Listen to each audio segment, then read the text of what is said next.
ఆడపిల్లల విషయాల్లో చాలా జాగ్రత్తగా ఉండండి, బాధ్యత తీసుకోండి. ఎందుకనంటే బయట పరిస్థితులు అసలు బాగలేదు. రాజకీయ నాయకులు కానీ ఎవడైనా సరే నీతులు చెప్తా ఉంటారు.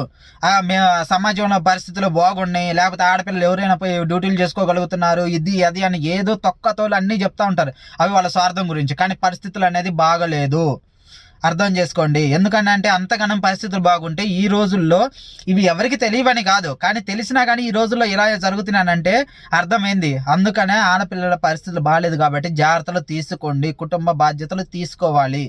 ఎందుకంటే ఈ రోజుల్లో బ్రతకడమే కష్టంగా ఉండి ఎవరంతటి వాళ్ళు పని బాటలకు అని చెప్పి పరుగులు ఎడతా ఉన్నారు. కానీ సమాజంలో వాళ్ళ టైం లేకపోవటం వల్లనే కొన్ని ఇలా జరుగుతున్నాయి. ఎందుకంటే ఒక విషయం ఆలోచించండి, ఒక బజార్లో వెళ్తుంటే బజార్లో పిచ్చి కుక్క ఉందని తెలిస్తేనే కర్ర పట్టుకొని మరీ వెళ్తాం, జాగ్రత్తలు తీసుకుంటాం. అలాంటిది ఆడపిల్లల విషయాల్లో ఇన్ని జరుగుతున్నాయని తెలిసినప్పుడు ఆలోచించండి, జాగ్రత్తలు తీసుకోవాల్సింది మనమే, ఇంకా తర్వాత ఎవడు రాడు.